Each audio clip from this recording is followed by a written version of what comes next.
Good morning, good afternoon, good evening, whatever side of the diaspora that you're on. I had to delete my other video because I was too upset and it was too emotional, and I knew good and well I could not do that. And you know that's just too much, right?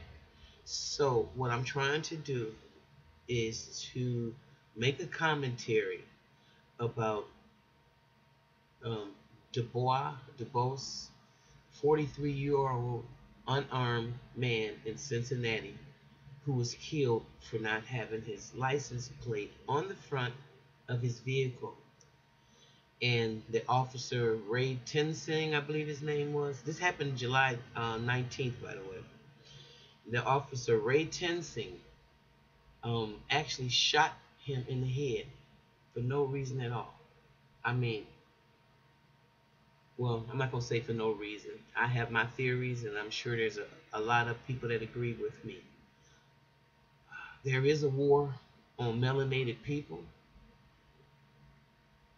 We are no good anymore for nothing but our spare parts and what we produce.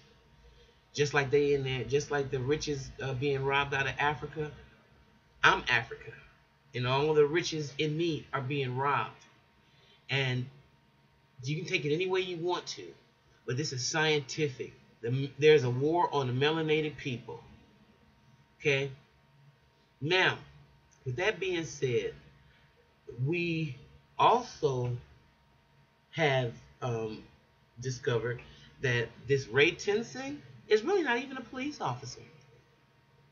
He is a university officer, which I don't understand why he was thought he had the jurisdiction to even patrol the streets where the uh, civilians are, and the police department of that they pay taxes for is really designated to do that work. I don't understand why he didn't stay on the campus. So that's just mind-boggling in itself.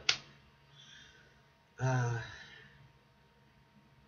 and to then cover it up, a liar, a liar, a liar, a liar, and to cover it up and say the guy tried to run him over and all this kind of stuff, and dragged him, and he got two officers uh, that were willing to perjure themselves and corroborate his story. Oh my goodness. You know, it reminds me of the BART officer that killed Oscar Grant. Uh, and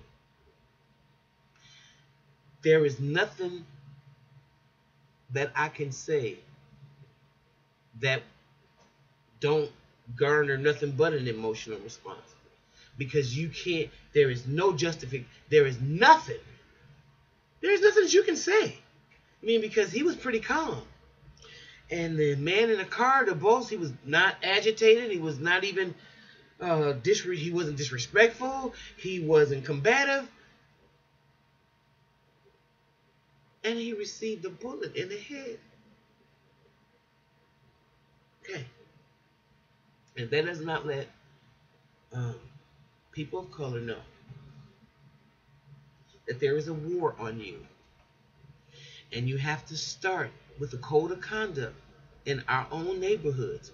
We have to get purged. We have to have a purge. Not the police department coming and purging in on us. Not them yet. We have to deal with the people in our families and in our communities that we know is doing wrong and ain't doing the right shit.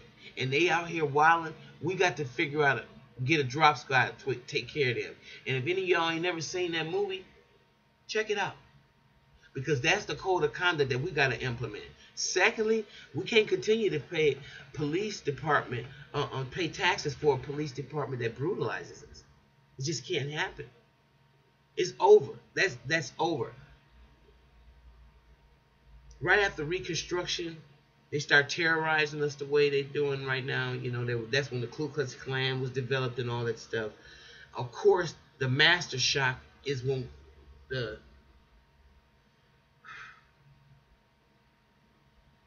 trip over here. The sun. So the fear and the pain body that they trying to produce in us is it's pretty much manifest itself in the reasons why we won't fight anybody but ourselves. So I'm just begging that we come out of the fear that we're in and understand the kind of war that we're in. Yeah, Planned Parenthood set up in all the communities of color, selling our babies, and you have black people working for Planned Parenthood as if this is the greatest thing. They're selling body parts. This is what Planned Parenthood, they're selling baby fetal body parts. So there's a war on us, and we're going to have to put the bottle down. We're going to have to put them bushes down. I understand. But we got to straighten up for a minute now because we even got too comfortable. And now we're no good anymore. America can't use us anymore. We're no good for anything but spare parts. And that's one of the reasons why Trayvon Martin had an autopsy before his parents were even notified, because they stole his body parts. We better recognize, and we better get to work. I'm glad I stayed very unemotional and unattached to this. If you got any comments, please leave them below. And I'm gonna keep on following the story. I just want y'all to be safe out there, and know that we gotta do something. We gotta do something. Invoke the spirit of Nat Turner. Invoke the energy of Nat Turner to compel you to come together and fight for yourselves. Thanks for listening. You can take that any damn way you want.